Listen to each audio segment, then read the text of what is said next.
नमस्कार दोस्तों, स्वागत है आपका इस YouTube चैनल हिंदी पाठशाला में। दोस्तों, बहुत से कमेंट्स आपके आए थे कि मैम पत्र लेखन पर वीडियो बनाइए। आप लोगों के सुझाव पर आज मेरी वीडियो का शीर्षक है पत्र लेखन, और आज के बाद आपको पत्र लिखने में कोई भी समस्या नहीं आने वाली है। इतने आसान तरीके से मैं आपको पत्र लिखने की कला सिखाऊंगी कि आप बिल्कुल पारंगत हो जाने वाले हैं। तो चलिए, तैयार हैं आप? चलिए शुरू करते हैं। पत्र लेखन। दोस्तों, पत्र क्या है? अपने विचारों को प्रकट करने का, दूसरे तक पहुंचाने का एक माध्यम है, जिसके माध्यम से हम अपनी बात दूसरों तक पहुंचाते हैं, और इसका पत्र बहुत ही उत्तम माध्यम है। आज इंटरनेट का ज़माना आ गया है। सारे लोग वीडियो कॉलिंग कर लेते हैं, मैसेजेस दे लेते हैं, जिसके माध्यम से पत्र का महत्व थोड़ा सा कम हो गया है। लेकिन आज भी कार्यालय में, विद्यालय में या किसी सरकारी कार्य में पत्रों का ही सहारा लिया जाता है, इसलिए पत्रों का विशेष महत्व है। दोस्तों, पत्र लेखन एक कला है। पत्र लेखन क्या है? एक कला है, और इस कला में जब तक हम पारंगत नहीं होंगे तब तक हमारा पत्र प्रभावकारी नहीं बनेगा। तो पत्र को प्रभावकारी बनाने के लिए कुछ महत्वपूर्ण चीज़ें हैं, विशेषताएं हैं, जिनका कि हमें ध्यान रखना अति आवश्यक है। तो सबसे पहले हम ये जान लेते हैं कि पत्र की विशेषता क्या क्या होनी चाहिए, यानी पत्र लिखते समय हमें किन किन बातों का ध्यान रखना चाहिए। चलिए, सबसे पहला देखिएगा कि पत्र जो है सरल और स्पष्ट भाषा में होना चाहिए। कहने का तात्पर्य है कि हम पत्र लिखें जब, तो बिल्कुल ध्यान दें कि उसमें पांडित्य प्रदर्शन का प्रयास बिल्कुल न करें। पत्र की भाषा बिल्कुल सहज और सरल होनी चाहिए, ताकि पत्र प्राप्त करने वाला हमारा पत्र लिखने का क्या उद्देश्य है, इससे आसानी से अवगत हो सके। तो एक पॉइंट हमने ध्यान दिया, एक बिंदु हमने ध्यान दिया कि क्या होना चाहिए? पत्र की भाषा सरल और स्पष्ट होनी चाहिए। दूसरा बिंदु है संक्षिप्त और उद्देश्यपूर्ण होना चाहिए पत्र। यानी पत्र की विशेषता क्या होनी चाहिए? गागर में सागर भरने की कला में हमें निपुण होना चाहिए।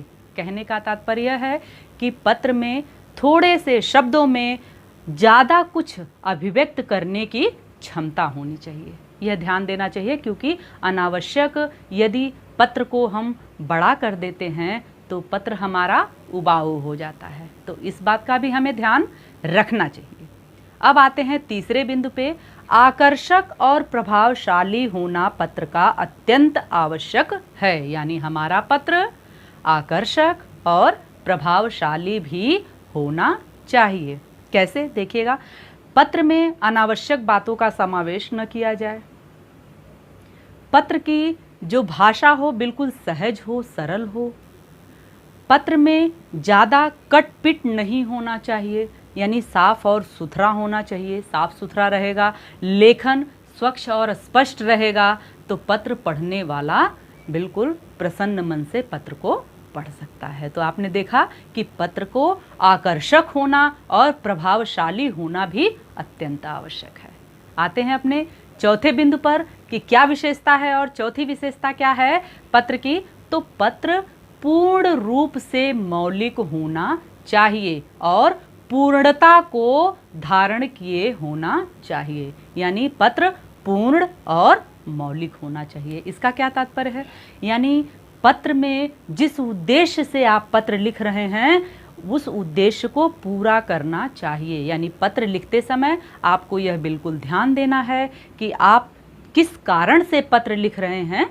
पत्र पढ़ने वाला उस कारण को भली भांति जान जाए, और मौलिक होना चाहिए। यानी पत्र में ऐसी भाषा का प्रयोग होना चाहिए कि पढ़ने वाले को यह समझ में आ जाए कि पत्र कहीं से देख करके नहीं लिखा गया है, लिखने वाले ने अपने ज्ञान का प्रयोग किया है। तो आपने देखा, ये 4 बिंदु हैं जिन पे हमने ध्यान दिया। एक और बिंदु है जो कि शिष्ट यानी शिष्टाचार। शिष्टाचार का विशेष महत्व है पत्र लेखन में। यानी क्या करेंगे कि हमें जब पत्र लिखना है, लिखते हैं हम जब पत्र, तो हमें शिष्टाचार का पालन करना अति आवश्यक है। उसके अंतर्गत बड़ों को संबोधन और अभिवादन आदरपूर्वक, मित्रों को सौहार्दपूर्वक और छोटों को स्नेहपूर्वक लिखना चाहिए। यानी शिष्टाचार और प्रेम का पूर्ण रूप से प्रदर्शन पत्र में होना चाहिए। अगर आपको कड़वी बात भी कहनी है, अगर किसी को कड़वी बात भी कहनी है, तो उसके लिए भी आपको शिष्ट भाषा का ही प्रयोग करना है। शिष्टाचार को आपको बिल्कुल नहीं छोड़ना है। अगर किसी टॉपिक पे, किसी विषय पर आपकी असहमति है, तो भी आपको लेखक को शिष्ट भाषा में ही अपना विरोध प्रकट करना चाहिए। अशिष्ट भाषा का प्रयोग पत्र में कतई नहीं किया जाना चाहिए। तो ये आपने देखा कि शिष्टता का अच्छी तरीके से ध्यान रखते हुए हम अपने पत्र को किस प्रकार से रोचक और महत्वपूर्ण बना सकते हैं, शिष्टाचार से युक्त बना सकते हैं। तो ये तो रही पत्रों की विशेषताएं कि पत्र लिखते समय हमें किन किन विशेषताओं का ध्यान रखना चाहिए। तो इतना समझ में आ गया। इन बातों का, इन बिंदुओं पर ध्यान दे करके अगर हम पत्र लिखेंगे तो हमारा पत्र उचित होगा। चलिए अब बढ़ते हैं पत्रों के प्रकार पर कि पत्र कितने तरह के होते हैं। मुख्य रूप से पत्र दो तरह के होते हैं, दो प्रकार के होते हैं। कौन कौन से? एक औपचारिक पत्र और एक अनौपचारिक पत्र। अनौपचारिक पत्र क्या है पहले देखिए। जो पत्र व्यवहारिक होते हैं, व्यक्तिगत होते हैं, यानी अपने संबंधियों को लिखे जाते हैं। इसीलिए अनौपचारिक पत्र का एक नाम व्यक्तिगत पत्र भी है, क्योंकि इसमें अपने सगे संबंधियों को, अपने रिश्तेदारों को जो पत्र लिखे जाते हैं, इसके अंतर्गत वो पत्र आते हैं। अब देखिए इन पत्रों के अंतर्गत कौन कौन से पत्र आते हैं, इनकी चर्चा भी कर लेना आवश्यक है। तो इसके अंतर्गत आते हैं हमारे बधाई पत्र। यानी जब हम किसी को किसी उपलब्धि में बधाई देते हैं, उपलब्धि के लिए, या किसी का जन्मदिन हो, ऐसे हम अगर उसको बधाई देते हैं, ऐसे पत्र को बधाई पत्र कहते हैं। शुभकामना पत्र, निवेदन पत्र, यानी सब पत्रों के नाम से ही पता चल जा रहा है कि क्या इस पत्र के अंतर्गत आते हैं। अनुमति पत्र, सुझाव या सलाह पत्र, संवेदना या सांत्वना पत्र या सहानुभूति देने वाला पत्र। जब कहीं दुखद घटना हो जाती है तो वहाँ संवेदना पत्र, शोक पत्र जिसको हम कहते हैं, वह भी। ये सब के सब किसके अंतर्गत आते हैं?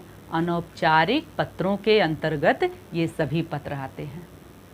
तो चलिए सबसे पहले मैं आपको अनौपचारिक पत्र का एक प्रारूप दिखा देती हूँ, जिससे कि आप अनौपचारिक पत्र से पूर्ण रूप से अवगत हो जाएं। तो चलिए देखते हैं अनौपचारिक पत्र का एक प्रारूप। यहाँ मैं आप लोगों के लिए अनौपचारिक पत्र का एक प्रारूप प्रस्तुत कर रही हूँ, जिसे आप देख करके पत्र लिखने का ढंग सीख सकते हैं। पत्र का शीर्षक है छात्रावास में रहकर पढ़ाई करने वाली अपनी छोटी बहन को फैशन और बनाव श्रृंगार में व्यर्थ समय न गंवाने की सलाह देते हुए एक पत्र लिखिए। और साथ ही यहाँ पर एक पता भी दिया हुआ है। आपको ध्यान रखना है कि अगर परीक्षा में प्रश्न पत्र में आपको ये पता दिया हो तो ही आप पत्र में पता लिखेंगे, नहीं तो अगर नहीं दिया है तो आपको वहाँ सिर्फ परीक्षा भवन और जिस शहर में आप हो वहाँ का नाम देना है। तो चलिए शुरू करते हैं। सर्वप्रथम पत्र के बाईं ओर सबसे ऊपर भेजने वाले का, यानी पत्र लिखने वाले का पता होता है, जो कि यहाँ दिया हुआ है शीर्षक में, तो यहाँ दिया है। नहीं दिया होता तो सिर्फ परीक्षा भवन लिखा जाएगा और शहर का नाम। उसके बाद नंबर आता है दिनांक का। जिस भी दिनांक को आप पत्र लिख रहे होंगे वह दिनांक यहाँ डालेंगे। तीसरा नंबर आता है संबोधन सूचक जो शब्द होता है वह। इसमें जिसको भी पत्र लिखा जाएगा उस तरह से संबोधन शब्द लगाया जाएगा। यहाँ छोटी बहन के लिए पत्र है इसलिए मैंने लिखा है प्रिय मानसी, वरना पूज्य पिताजी, आदरणीय चाचा जी, श्रद्धेय चाचा जी, प्रिय भाई, ये सारे संबोधन आप शीर्षक के अनुसार लगाएंगे। इसके बाद नंबर आता है शिष्टाचार सूचक शब्द, जो कि यहाँ पे शुभाशीष लिखा हुआ है। इसको भी आप आराम से देखेंगे शीर्षक में क्या दिया हुआ है उस हिसाब से लिखेंगे। जैसे चरण स्पर्श, प्रणाम, नमस्कार, सस्नेह, सप्रेम, नमस्ते, प्रसन्न रहो इत्यादि यहाँ लिखा हुआ है शुभाशीष। अब इसके बाद नंबर आता है विषय वस्तु या मूल कथन, जिसके लिए आपको पत्र लिखना है। अब यहाँ आप देखिएगा, मैं पत्र लिखना प्रारंभ करती हूँ। हम सब यहाँ आनंद पूर्वक हैं, पूर्ण विराम। आशा है तुम भी स्वस्थ और सआनंद होंगे, पूर्ण विराम। इस समय तो तुम परीक्षा की तैयारी में लगी होंगी, पूर्ण विराम। प्रथम सत्र की परीक्षा में अब अधिक समय शेष नहीं है, पूर्ण विराम। और यहाँ पर आप पैराग्राफ चेंज करेंगे। पिछली 2 मासिक परीक्षाओं में तुम्हारा प्रदर्शन कुछ खास नहीं रहा है, पूर्ण विराम। अभी छुट्टियों में जब तुम घर आई थीं तो मैंने ध्यान दिया था कि तुम्हारे परिधानों और बनाव श्रृंगार में काफ़ी बदलाव आ गया है। तुम्हारी रुचि फैशन की ओर बढ़ती जा रही है। देखो मानसी, अच्छे कपड़े पहनना और सुंदर दिखना बुरी बात नहीं है, किंतु अति हर चीज़ की बुरी होती है, पूर्ण विराम। तुम्हारे जीवन का यह समय विद्या अर्जन करने का है, इसलिए तुम्हें पूरी लगन व निष्ठा से केवल पढ़ाई पर ध्यान देना चाहिए, पूर्ण विराम। यह समय यदि हाथ से निकल गया और तुमने फैशन और दिखावे में इसे व्यर्थ गंवा दिया तो बाद में हाथ मलते रह जाना पड़ेगा, पूर्ण विराम। और यहाँ पैराग्राफ चेंज हो जाएगा। फैशन और दिखावे की होड़ में व्यक्ति अंधा हो जाता है, अपव्यय करने लगता है और फिर अपनी इच्छाएं पूरी करने के लिए गलत कार्य करने से भी पीछे नहीं हटता, पूर्ण विराम। मानसी, तुम तो एक समझदार लड़की हो, अपने लक्ष्य पर ध्यान दो, पूर्ण विराम। ऐसी सहेलियों से दूर रहो, जो केवल फैशन और बनाव श्रृंगार को ही लड़कियों की पहचान समझती हैं, पूर्ण विराम। आधुनिकता का अर्थ फैशन नहीं है, बल्कि विचारों से स्वतंत्र और चरित्र से सुदृढ़ होना है, पूर्ण विराम। और पैरा चेंज, मेरी लिखी बातों पर गंभीरता पूर्वक विचार करना, पूर्ण विराम। मुझे आशा ही नहीं, विश्वास है कि तुम मुझे निराश नहीं करोगी। यहाँ पत्र पूरा हुआ। अब नीचे आता है समापन निर्देश या स्वनिर्देश, जिसके लिए यहाँ पर लिखा गया है तुम्हारी बड़ी बहन, और नीचे अपना नाम आएगा आपका, लेकिन ध्यान रहे परीक्षा भवन में यहाँ क ख ग लिख करके आप पत्र को समाप्त करेंगी, अपना नाम वहाँ नहीं लिखना है।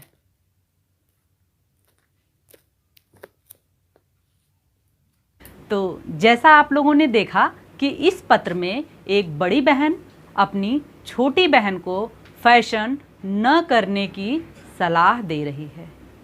तो ये पत्र आता है सुझाव या सलाह पत्र के अंतर्गत, और ये अनौपचारिक पत्र है। अब हम आते हैं औपचारिक पत्र के ओर। तो सबसे पहले जानते हैं कि औपचारिक पत्र किस प्रकार के, कितने प्रकार के होते हैं। देखिए, औपचारिक पत्रों में आते हैं प्रार्थना पत्र या आवेदन पत्र। ये पत्र कौन से होते हैं? जो आप विद्यालय में प्रधानाचार्य को या मुख्य अध्यापक को लिखते हैं, ये पत्र आते हैं। और नौकरी के लिए जो आप आवेदन पत्र देते हैं, वो पत्र भी इसी प्रार्थना पत्र या आवेदन पत्र के अंतर्गत आते हैं। दूसरा देखिएगा, शिकायती पत्र, यानी जब आपको किसी संपादक के नाम कोई शिकायत पत्र लिखना हो या सरकारी या अर्ध सरकारी संस्थाओं को पत्र लिखना होता है किसी शिकायत को लेकर के, तो उसके अंतर्गत ये आते हैं, किसके? शिकायती पत्र के अंतर्गत।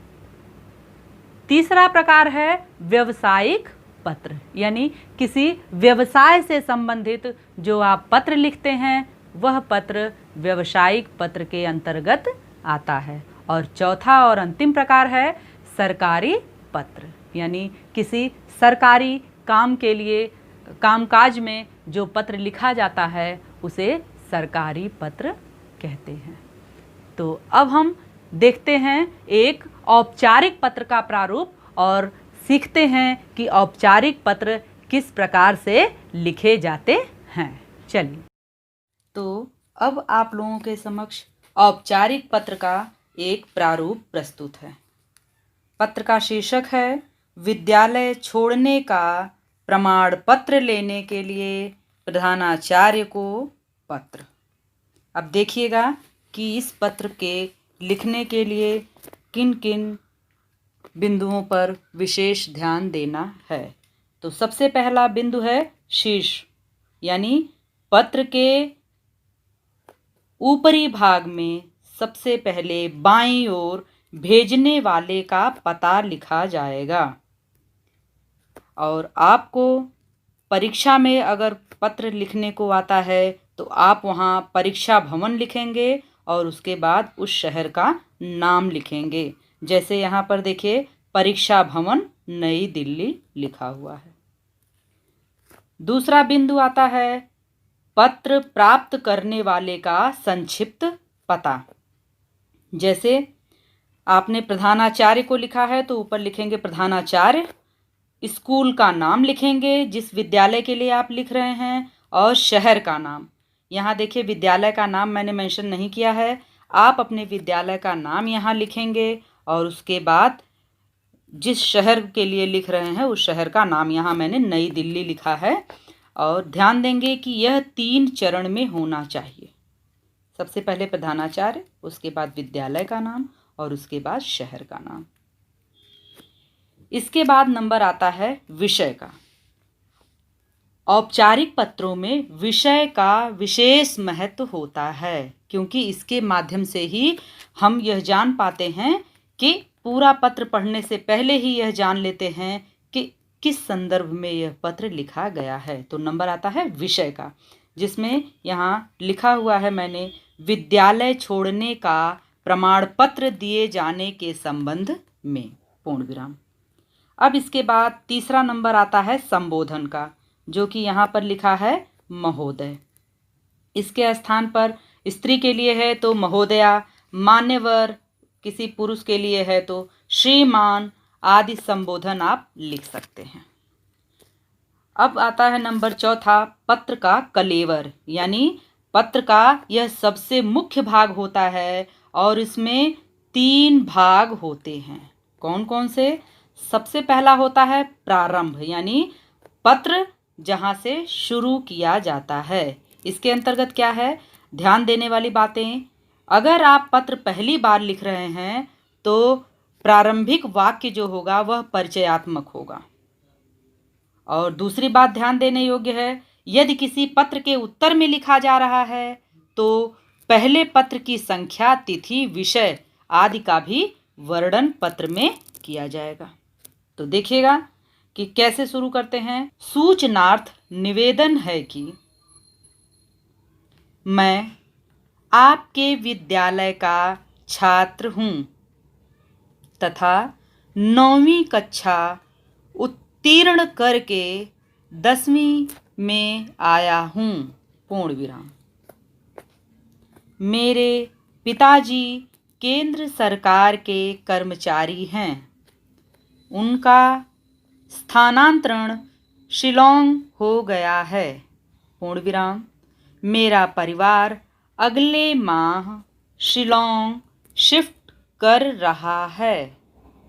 मैं भी वहीं के केंद्रीय विद्यालय में प्रवेश लूँगा, पूर्ण विराम। और यहाँ समाप्त होता है पत्र का प्रारंभ और अब आता है मध्य भाग। तो देखिए, अतः आपसे विनम्र निवेदन है कि मुझे विद्यालय छोड़ने का प्रमाण पत्र देने की कृपा करें, पूर्ण विराम। अब आता है अंत या समापन। मैं आपके विद्यालय में गत 5 वर्षों से अध्ययन कर रहा था, पूर्ण विराम। यहाँ के अध्यापकों से मुझे जो मार्गदर्शन मिला तथा साथियों से जो स्नेह मिला है, उसे मैं कभी नहीं भूल पाऊँगा, पूर्ण विराम। और यहाँ आपका पत्र समाप्त होता है। अब आता है आपका स्वनिर्देश यानी सधन्यवाद, या आप लिख सकते हैं भवदीय। इसके बाद सधन्यवाद, उसके बाद आता है क्या, स्वनिर्देशित शब्द क्या है, भवदीय, उत्तरापेक्षी, आपका आदि कुछ भी आप लिख सकते हैं। और लास्ट में इसके बाद आता है वहाँ परीक्षा भवन में आपका नाम और आपकी कक्षा। लेकिन परीक्षा भवन में न तो अपना नाम आप लिखेंगे और न ही कुछ भी ऐसा संदेश संकेत देंगे जिससे आपका परिचय हो। तो बिल्कुल ध्यान देना है। उसके बाद आपके नाम के नीचे हस्ताक्षर आएगा और हस्ताक्षर के नीचे दिनांक लिखा जाएगा। ध्यान दीजिएगा, यहाँ पर दिनांक हस्ताक्षर के नीचे लिखा जाएगा और जहाँ पर आप नाम लिखेंगे अपना, उसके ठीक ऊपर ही हस्ताक्षर किया जाएगा। तो ये देखा आपने एक औपचारिक पत्र का प्रारूप। अब इसी तरह से हम अन्य पत्र भी लिखने के योग्य बन सकते हैं। तो ये देखा आपने औपचारिक पत्र का एक प्रारूप, और मैं उम्मीद करती हूँ कि पत्र लिखने की कला में अब आप अच्छी तरह से पारंगत हो गए होंगे। इसी आधार पर आपके पुस्तक में और भी जो पत्र दिए गए हैं उनको प्रेरणा बना करके आप प्रयास करते रहिएगा ताकि आप और दक्षता को प्राप्त कर सकें। उम्मीद करती हूँ कि अब पत्र लिखने में आपको किसी समस्या का सामना नहीं करना पड़ेगा। वीडियो आपको कैसी लगी मुझे कमेंट करके ज़रूर बताइएगा, और आगे जिस भी चीज़ पे आप वीडियो चाहते हो आप कमेंट बॉक्स में मुझे कमेंट लिख करके बताते रहिएगा ताकि मैं उस पर वीडियो बना के अतिशीघ्र आपके लिए प्रस्तुत कर सकूं। तो आपको वीडियो कैसी लगी मुझे कमेंट करके बताइएगा। वीडियो को लाइक करिएगा, चैनल को सब्सक्राइब करना नहीं भूलिएगा, बेल आइकन दबा दीजिएगा, और मिलते हैं आपसे अगली वीडियो में। वीडियो देखने के लिए बहुत बहुत धन्यवाद।